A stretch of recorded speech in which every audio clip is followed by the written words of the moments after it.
All right, thank you for staying with Daybreak. We're about to begin this conversation, and I'll set the stage for it, but let me first introduce my guest with me in studio, Kasmuel Makoure, artist and activist. Thank you for making time. Mwanase Ahmed, Ubuntu activist and a global citizen. Asante sana for making time. Mohamed Abdullahi, law student. Thank you very much for making time. And one more time, apologies from Amira Abdullahi, NC Youth Chairperson. She couldn't join us this morning. But some of these panelists I have with me took part in a protest earlier on. But Interior Cabinet Secretary Professor Kithure Kindiki now says that the Gen Z protest who led the countrywide anti-government demonstrations in June and July this year were part of a larger plot to overthrow President William Ruto's government. The CS who appeared before the National Assembly Security and Administration Committee defended the conduct of police officers during the demos, saying that if the police did not use lethal force, the protesters would have taken over the country illegally. Emmanuel To has more. On the third month anniversary of the Occupy Parliament demos, which left several bodies strewn in and outside Parliament on the 25th of June when protesters overpowered the police and broke into Parliament buildings, Interior CS Professor Kithure Kindiki maintains the aim of the protesters who invaded Parliament and other critical government installations was to overthrow the government and suspend the constitution. They were coming to burn down Parliament and kill people. Basically, they were not coming to demonstrate and ask for the finance bill not to be passed. They were coming to cause grave harm. Because if we overthrow constitutional institutions like Parliament, judiciary, the executive, we have no country. The things we are discussing here, we will not have even this discussion where a parliamentary committee is grilling the security minister, because the country will not be there in the first place. The CS defending the conduct of the police who have been accused of using excessive force to deal with the protesters, saying the use of live rounds was justified to neutralize the protesters who went overboard, adding that not all protesters who succumbed to gunshot wounds were shot by the police. I can say this without fear of contradiction. The fact that somebody has died through a bullet where police officers were trying to control a crowd is not conclusive proof that that person has been killed by a police officer. And that's why the justice systems must help us establish the truth without shielding anybody. If a police officer went outside the law, they must be held accountable. In his statement, the CS said only 42 people died in the protests against the record of over 60 by the Kenya National Commission on Human Rights. Kindiki adding that 2 bodies were still unaccounted for in mortuaries. Government records also show 132 persons are still missing and 1,208 were arrested during the period of the demos. During the session, tempers flared up as members of parliament from the northeastern region demanded that CS Kindiki produces Dela Ward MCA Yusuf Hussein Abdi, who has been missing for the past 16 days. If this particular leader has committed any crime, he's supposed to be before a court of law, not in detention, not in the name of abduction. We want our honorable member back. We want our son back. We are not asking for much. He is in the hands of the security agencies. Hussein was allegedly abducted on his way to South Sea in Nairobi. Emmanuel To, Citizen TV. Let's start right there. Kasmuel, were you looking to overthrow the government during the protest? We were not looking to overthrow the government during the protests. We were looking to replace dysfunctional systems. Accusing us of trying to overthrow a government is, it just shows you where the country sits. You know, Professor Kindiki, even, no offense, going by the pitch of his voice, he sounds like a flute. A flute, if you think about it musically, is a melodic instrument. It's supposed to have only one note. It cannot produce multiple notes at the same time. Remember, this is the same professor who said, who's now accusing us, his president said that as far as he's concerned, there are no people who are missing, that there are no people who died from a protest. Suddenly, he showed up with a particular list. Now, earlier, he said, remember when he was grilled earlier before the sham cabinet was reshuffled, they said that any police who was acting like that, when he was being re-interviewed for this role that he's playing currently, he said that police were acting on their own. Then suddenly he's here to say that he's now defending the actions of the police, saying that the police did not use any lethal force. Now we're asking ourselves, based even on the video, graphic evidence that we had, what did Rex Masai do? The boy who was shot by a sniper, David, whose brains were splattered on Parliament ground. You know, for you to say that it was defending the ground, you know, for you to say that it was defending the country or a constitutional institution. Now, the state cannot grant or take away the right to life. It is above a building. It is above a constitutionally instituted premise. Now, our question now would be, then what did they do? Because if they were armed robbers, then we would say something else. But a lot of the people who were shot down by the police because nobody died of the protests, when we were protesting for good governance. Yesterday, we were saying that we've seen now politicians start to wax lyrical on the internet, and they're saying all these kinds of things, and they now want us to have a conversation. The time we wanted to have a conversation, before any life was lost, they were busy mocking us. And then now suddenly, they want to craft this story around the sudden politicians. Do you think a politician would have funded the things that we saw on the 25th? Now they've sat down, and it's their typical egotistical spiel where they think that everything revolves around them. That because somebody must have mobilized these youth, and they think that it was one particular person. So we did not want to overthrow a government. We wanted to change the systems. But now it is apparent, even just depending on whichever Kenya you live on, any Kenyan who's present here knows that we either need a bullet revolution or a ballot revolution. Now that these bullets have been used against us, and now they've weaponized us, they've used the bullets, and now they still want to weaponize the ballot come 2027. And now that's why we are still saying that the pressure must be kept up. Yeah. That when we say Ruto must go, our clarion call has to be clearer, because the lives of the young people who lost their lives in Parliament grounds must not have gone in vain for these politicians to come and talk such nonsense on television. Okay. Manasseh, earlier on you were running with the police officers. In fact, now they say that there are 132 persons are missing. The president had said that he wasn't aware of anyone who was missing. That's what you took to Harambee House. First of all, what was your experience there before you speak about the CS's reaction to what the Gen Z's protest did?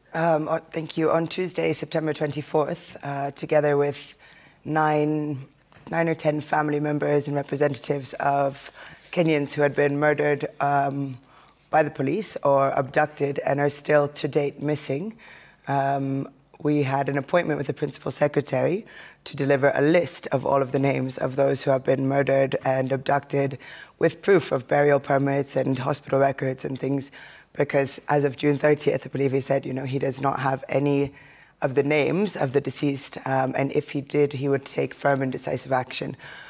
First of all, it's embarrassing. The narrative has shifted so much, and first, we were criminals, and then digital wankers, and then we were citizens, following our constitutional right to picket and protest. And so we can see there's a continuous change in narrative, which is a scramble, in my opinion, to kind of protect the actions that they've had against us. So there's been complete denial, complete lack of empathy about these murders and these abductions, although it's been very clear. The footage has been clear, the directives have been clear, the evidence as to where this direction has come from, it's nothing new. So, and there's been many, many, many attempts by civil society organizations, lawyers, individuals, to present these names, to share these names. It's been aired, burials have been aired, names have been circulating. So, we're a lot more, it's an insult to our intelligence for him to think that he can continue with these narratives and we can't see right through it. So on Tuesday, we had an appointment with the Principal Secretary. We were together with about 6 other activists. An official appointment? An official appointment at 2:30 p.m. together with the family members, representatives and some activists, to ensure that he could hear from them directly, as well as present the list. There's people who are still missing. There's mothers who are still, and siblings who are still looking for their children who have not been seen since June 25th. And the numbers that we see keep fluctuating. To be honest, I don't think we even will ever have an accurate number, because the same people who are abducting, murdering, disappearing these youth are the same people that you generally report through. So there's different independent bodies, like the Kenya Human Rights Commission, among others, who are working to actually get more accurate figures. But I think there's been complete denial ever since the beginning. When we were in the earlier days, when we were looking at figures of around 22 people who had been murdered, not my president, Ruto came out and said 8 people had been murdered, which everyone was shocked where this figure had even come from. So we said, we decided to bring this list. As he affirmed, he would take action. The list, it's not that... So upon arriving to Harambee Avenue, we were a group of 15 of us, some in suits, in plain clothes, in dresses, mothers of the bereaved carrying their small children. There was a little girl, maybe less than 1 year old, on one of their backs, a 2-year-old toddler. It was a very peaceful moment. While in lots of trauma, these people they've watched videos of their family members be shot point blank. They've buried their children. They've been spending months looking for their children. They've not even found them in morgues. So as much as we were there in peace, that we were there with a lot of pain, holding a lot of sorrow and frustration. With all of our intelligence services available through this country, if they were used appropriately, it's difficult to even talk about accountability because there's such... first of all, this is directive led by our government using the services that are meant to protect citizens, to serve citizens, to fight, to hold accountability, to seek justice against us. So there's no justice, there's no accountability, and it's a shame that you even will hide behind lies that you don't know these people, and make those mothers, and they come out to actually present you this list instead of actually taking action. Well, not directing for murder of Kenyans. So if there's a lot of points where we've gone wrong, where our leadership has gone wrong. We don't have leadership. So as we were there, we were just standing outside of the gate waiting to go up for our appointment, and then we noticed we were with Boniface Mwangi, Hanifa, Hussein Khalid, among a few others, and then 2 trucks of police. There were the police who were there guarding the gates as usual, and then 2 police cars pulled up, and one of the cars was full of officers in civilian uniform, with masks, with rungus, no identification. Again, completely unlawful, and we've been seeing this for months now. We've been seeing these police officers who are unmarked murdering people point blank, shooting point blank, and there's been absolutely no actions taken. Yeah, the CS says that just because someone was killed by a bullet doesn't mean it was a police officer. And that is also it's so offensive, the way that Kenyan lives are being taken, ignored. We're being victimized then for, how is it that all these unarmed citizens who are out on the streets holding a sign, asking for better governance, asking for the government to represent our views, and now we've been turned into dangerous criminals who are attempting to overthrow the government? It's a complete changing narrative. And in my opinion, I think it's, trying to cover up. But there's no chance. There's no way. This is not going to continue. This lack of accountability, this impunity, and it will continue to be escalated. And after the actions the other day, Amnesty International have also put a call out to investigate these deaths, which is great. So the ununiformed officers came and they wanted to take Boniface Mwangi. So they said, Boni and Joe tuongee, and they immediately tried to grab him along with other officers. And we have no idea. People are abducted, tortured, murdered, raped, killed, disappeared. So, of course, as a citizen, I got in the way and helped to hold him back. And we had about 10 minutes of being dragged across the ground by these people who we don't even know who they are, some of which have been seen before. So complete violation of human rights, and hair being pulled, being grabbed, This is right outside Harambee. Right outside of Harambee. Very well protected area. So there's no way those are just criminals and not officers. They were officers. They were in a police truck. They came in a police truck. They were with police officers who also came in uniform. One was in uniform, one was out of uniform. One car was out of uniform, about 4 or 5. And one was in uniform with tear gas, with guns, and here we are, 15 people, along with the murdered, the families of the murdered Kenyans, simply trying to present a list so that we can keep seeking justice. All right. Mohamed Abdullahi, what is your reaction to what the CS said? that people were looking to burn down Parliament and kill people? A shame, a disappointment at the very minimal, Trevor. One is that there are two attempts here. One is to justify why the police used violence on that day, because in his statement he clearly said that one, the state has a monopoly of violence, and that there are times when the police are allowed to shoot when institutions are at risk, when life is at risk, and all of these things. So there was an attempt to justify what happened on Parliament Road, what happened on Parliament grounds, and what generally happened on the June 25th. Second, there is the attempt to discredit the voice of the young people who are agitating for a just cause, people who are fighting to ensure that a draconian finance bill, tax measures which are against the people passed. So it's an attempt to discredit all of that and to just claim that their interest was to overthrow the government, that their interest was to overthrow democratic and constitutional institutions. So it's a sad situation. It's a flagrant violation of every sensible thing that you would expect from a cabinet minister.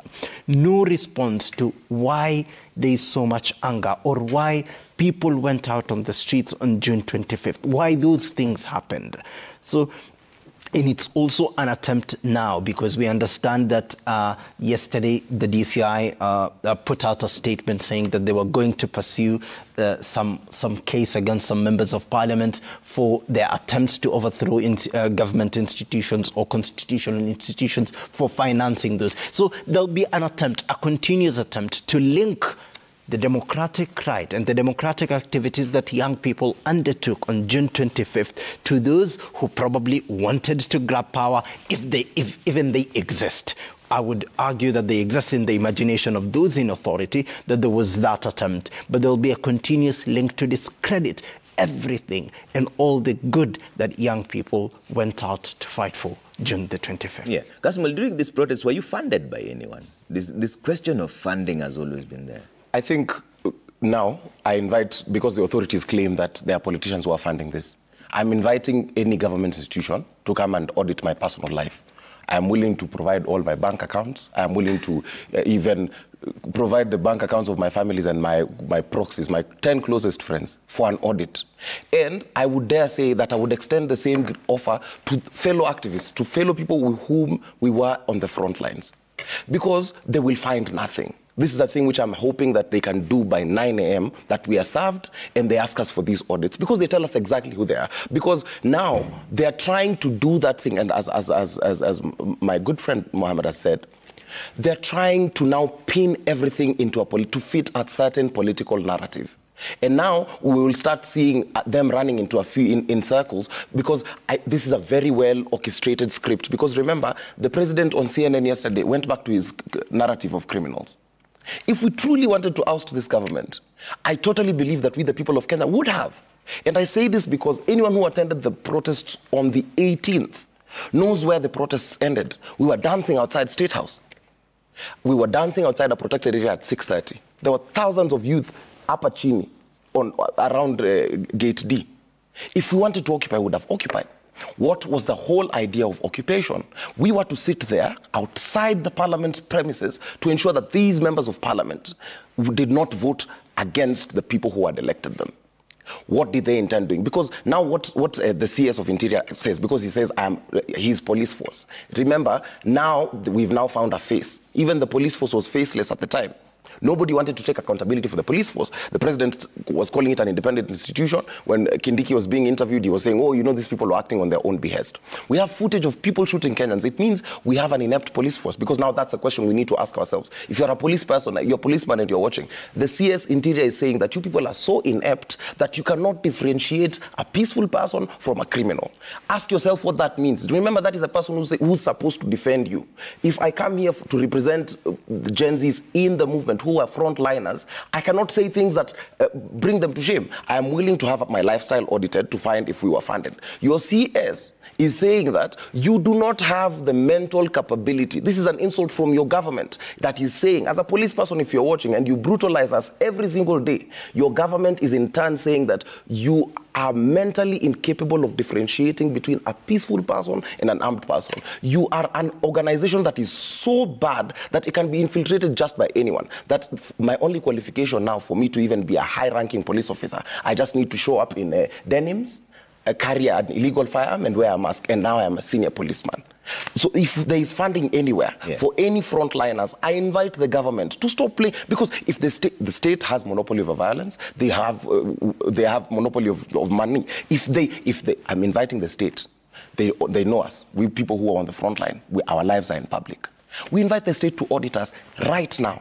Then now we can advance this conversation, because now what is happening is they're playing into the propaganda wars where they want to say that this person was funded, this other person was funded. I invite an audit on my personal life and the lives of the frontliners I was with. If there was any funding, we find out who and where did that money go to. Okay. I have to take a quick break. When we come back, we're talking about several other issues. There's an issue here in terms of DP's allies facing arrest as coup claim emerges, and also there's Kalonzo defending Gachagua amid ouster onslaught. There's also a bid to increase the presidential term limit of the Senate. We'll talk about that in just a bit, right?